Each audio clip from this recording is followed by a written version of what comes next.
You've called this bear market more distressing. So one where we're down 50% from our peak with a pro-crypto administration, everything going for the industry. You said that is more distressing than the last one where it was an 80% drawdown, FTX collapse, entire industry, wave of bankruptcies. Why is this worse? Well, listen, the last one sucked, to be clear. It was horrible. But we kind of knew what happened. Like the last 30% of it was the wild deleveraging from, first Luna and then Sam Bankman-Fried and that whole breakdown of trust. This time there's no smoking gun. You're looking around like, what happened? Why did we fall so much? And I mean, everyone keeps coming back to October 10th. $19 billion in liquidations in 24 hours, 70% of the carnage in 40 minutes. Yep. Everyone's pointing fingers. I bet people in this room have 3 different theories. What do you think happened? Is this a Binance leverage USDE culprit? I think Binance screwed up, yeah. And that had a lot to do with it, right? that wild deleveraging wiped out a lot of retail. And it wiped out a lot of market makers. And a lot of market makers, right? 30% of the market makers on Hyperliquid were gone in a day. So that's liquidity. And if you think about crypto, right? Crypto is all about narratives. It's about stories. And those stories take a while to build. And you're pulling people in. Well, that big group of retail has always been the core of crypto. Mm-hmm. This industry would not have existed to date if it wasn't for Arthur Hayes and the early guys who created these leveraged perp markets where you give people 10 to 1, 50 to 1, 100 to 1 leverage. And so they drew in all this money, a lot of it from Asia, that speculated.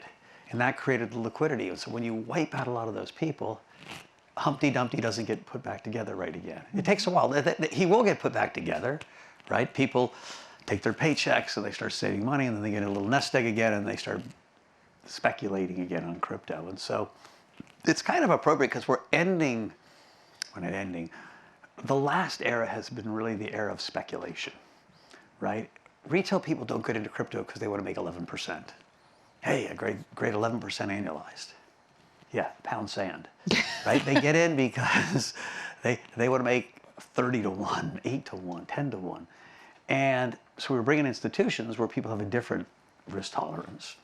And I think the era of speculation, it's not going to die, but it's going to be transposed or replaced by us using these same rails, these crypto rails, to bring banking, bring financial services to the whole world.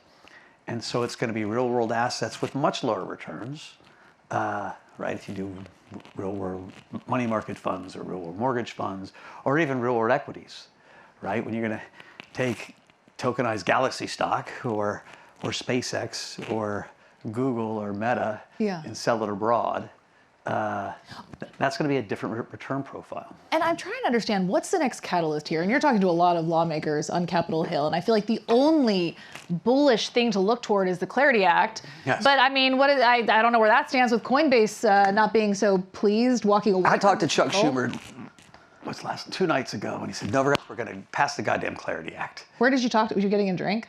No, I had my Jack and Diet. No, I was on the phone. The Democrats want to pass the Clarity Act, and the Republicans want to. And so right now, the only person that doesn't want to is Brian. Brian Armstrong? Well, and Brian's got a point, right? Like I'm intellectually on Brian's side and practically like, okay, you tried, you lost.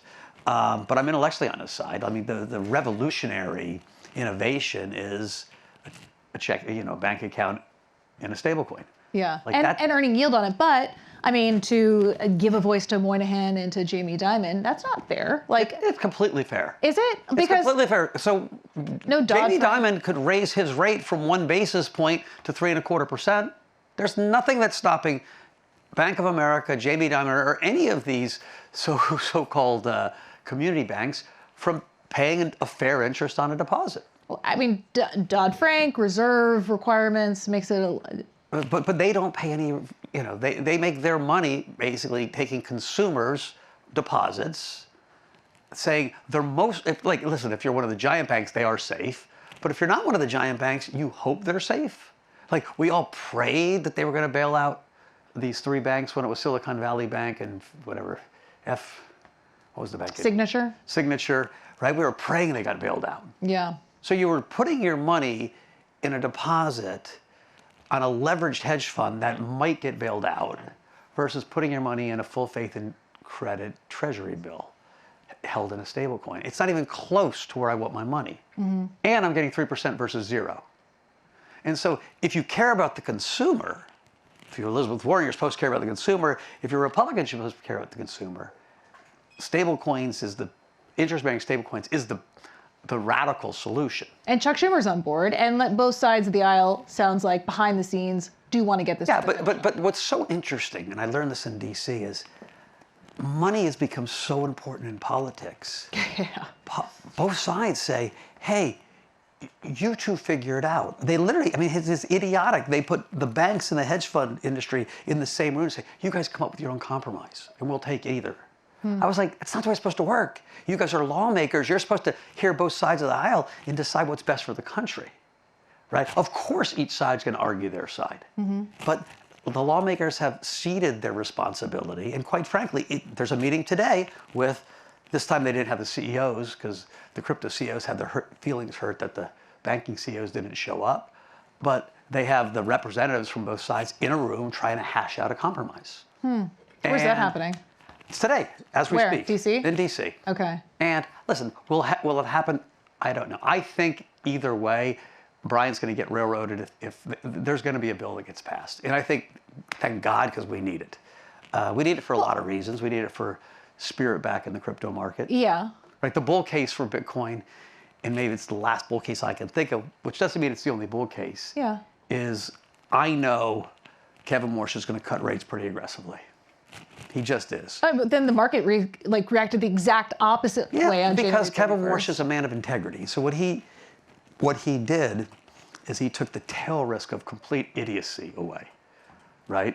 Remember when Erdogan in Turkey took over the central bank, inflation went to 86% the next year. Like, you can't have the president run monetary policy. He was able to tell Donald Trump, yes, I'll cut rates, because he, in every bit of his body, believes AI is so deflationary, he can cut rates. But everyone in Wall Street who knows him knows if he realizes he's wrong about that, he's going to change his mind.